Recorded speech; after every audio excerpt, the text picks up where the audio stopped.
Welcome to Down the Line, a podcast where we engage with change and how it shapes the future. Today's episode is called The Box on the Counter, and I will touch on topics like security, technology, and the future of work. My name is Mich, and I'm a futurist.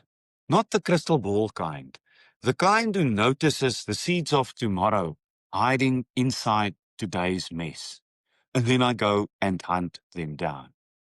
A few weeks ago, one of those seeds arrived for me in the form of a small brown box. It was just sitting there on my kitchen counter, quiet, unassuming, almost boring, but whispering a promise. I can help keep your family safe. Inside, sensors, a siren, a hub, and a handful of QR codes. The box wasn't brought to me by an installation team. It was delivered by a courier guy who said, "Please sign here," and then he left. Here it was, the box, myself, my phone, a couple of screwdrivers, and an uneasy memory of why I needed it. Because a few days before that, my family and I survived a violent home invasion. The physical bruises, the aches, the pains we knew would fade over time. But inside, something shifts, man. And yes, we were guilty of being busy, guilty of focusing too much on some things and not enough on some of the others. We were complacent, assuming that because we live in a sleepy corner of Cape Town, we were safe.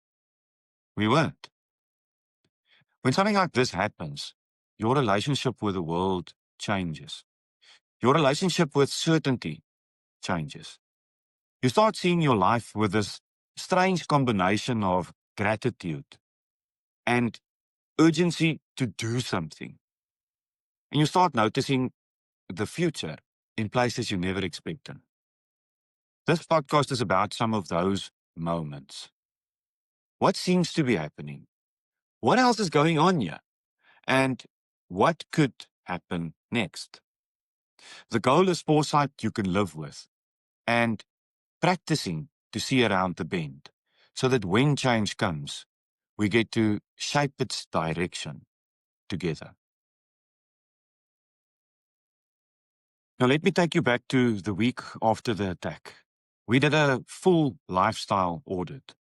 Everything was suddenly on the table. How we live, what we focus on, where the gaps are, and what needed to change immediately.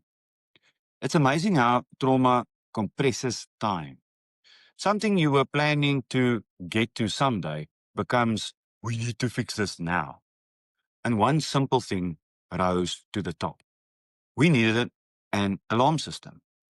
I can hear you say, "What? You didn't have one." In retrospect, my three closest neighbors don't have alarm systems either. It's just how we lived until now. Anyway, we'd had an alarm installed before, back in 2018 at a different property. And you know the process. You phone the security company. You wait a week for the agent. You walk through your home and identify the gaps. And then eventually you get a quote. And then you take a day's leave so installers can bring their ladders and glue guns and do their thing. By the end, your house is wired, your wallet is lighter, and you have a laminated manual you'll probably never read. But this was the old world. A world built on layers and friction and assumptions that this is just how security works. So this time I repeated the dance. I called. I waited. The agent came. Another few days and the quote arrived. And honestly, I nearly spilled my coffee. For what I needed, a very simple system, the price was insane. I didn't have a choice but to pause and then question the entire model. My first port of call was a brick and mortar store in town. I struggled through traffic. I couldn't find parking. And eventually I arrived at an empty showroom. The salesman printed quotes while taking a personal call to arrange his afternoon paddle game. And then the best part. He scribbled a number on the back of a page for a connection who could get me a better deal off the back of a truck. Security systems. Off the back of a truck. Really? I left feeling hopeless. Back home, I kept searching, and then I found Steamart, a business in Johannesburg, promising security you can trust since 1989. I liked the sound of that. I also liked the clean website, and I loved the reasonable prices, especially for their starter kits. But I wasn't 100% sure what I needed. And then I noticed it. A small green WhatsApp bubble. I clicked. Hi, I'm Steve. How can I help?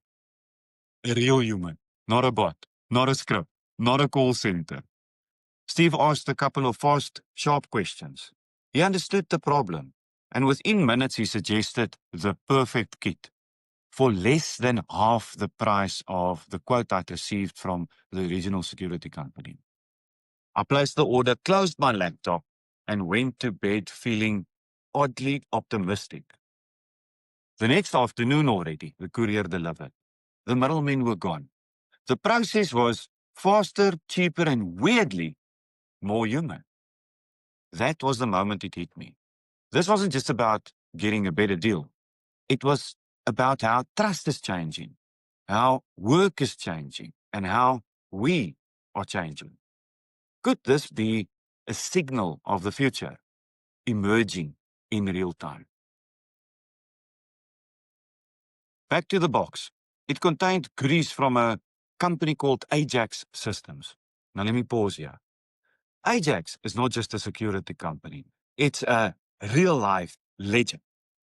A Ukrainian security tech company founded in 2011 by a 21-year-old Alexander Konotopsky.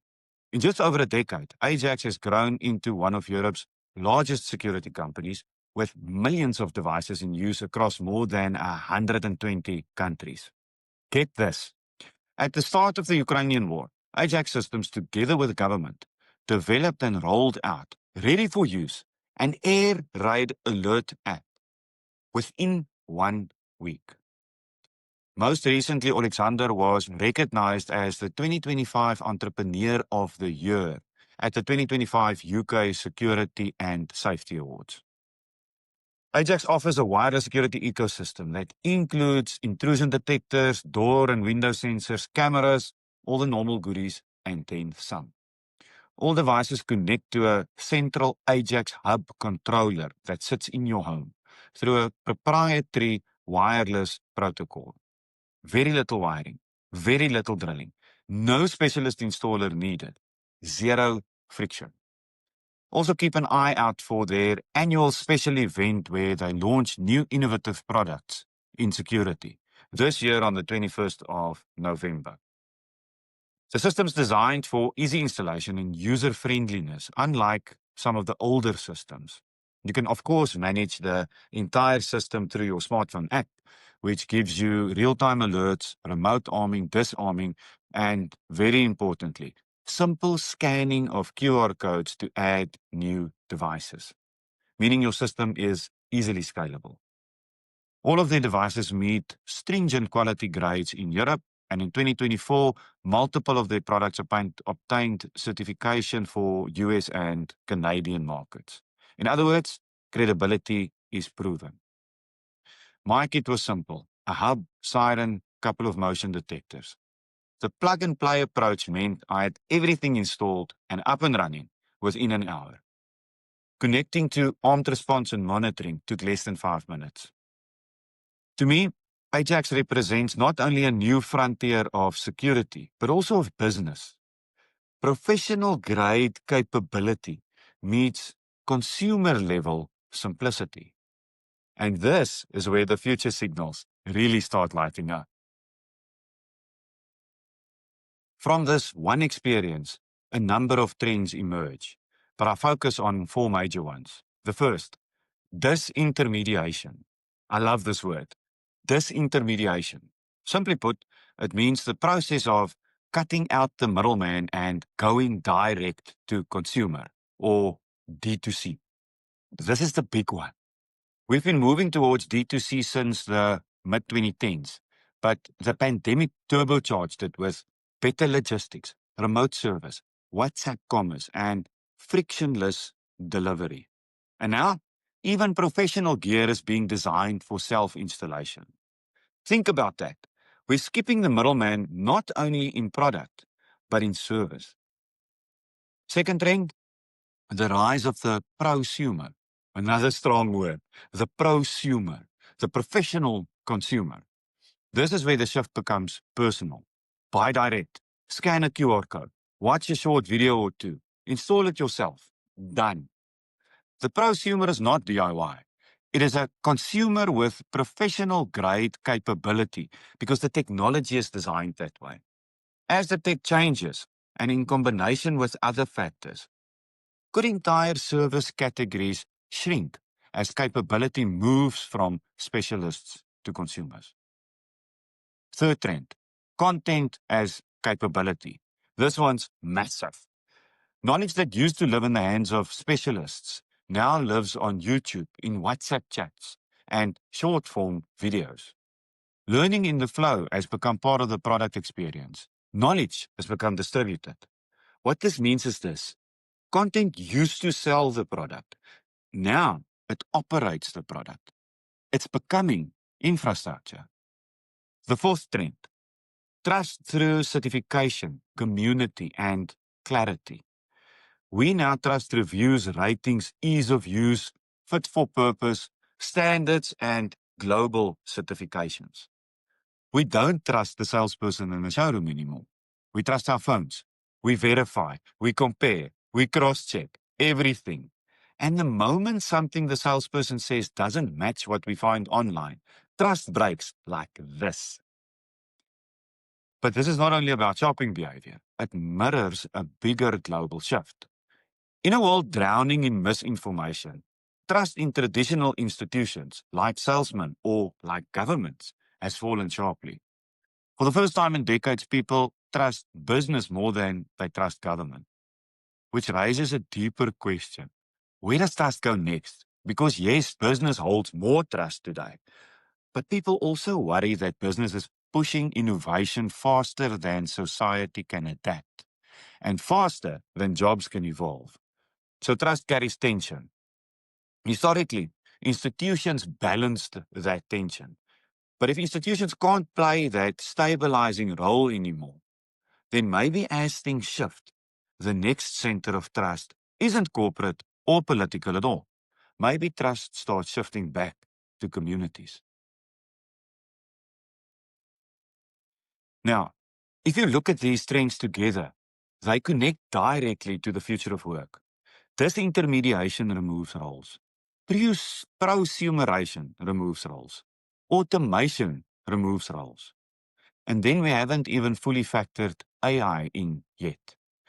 Globally, the work environment is expected to look dramatically different by 2030, 5 years from now. Some roles will disappear.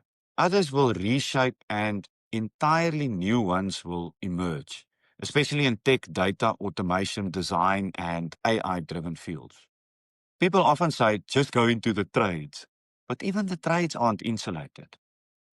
When technology plus innovation plus prosumer capability plus learn in the flow converge, they don't only replace routine tasks, they redefine what counts as specialized skill.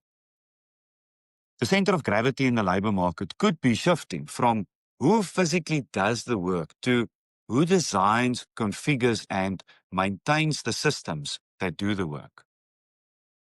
Where does it leave us? On the surface, life feels easier, frictionless buying, empowered prosumers, distributed knowledge, instant support, and direct access. But underneath, the risks grow just as quickly. 1.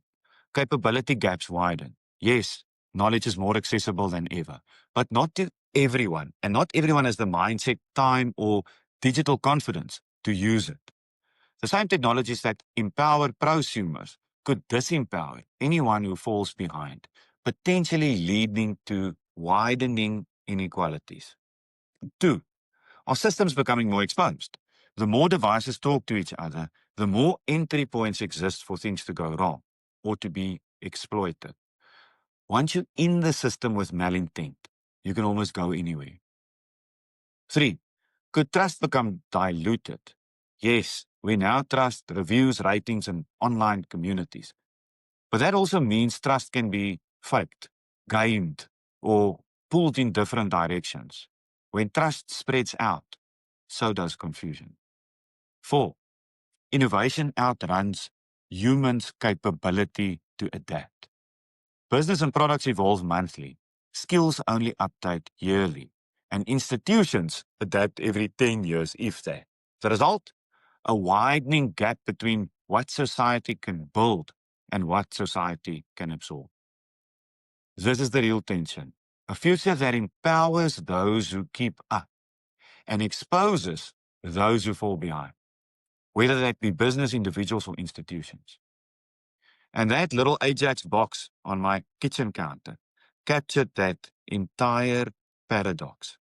Convenience on one hand, disruption on the other. Here's the takeaway. For businesses, removing friction could be crucial, but it still comes with responsibility. Just because we can cut roles, should we? Consider designing for trust and then protecting that trust by acting responsibly. Design for capability. Make things easier, but also stay aware and design for those who might be left behind.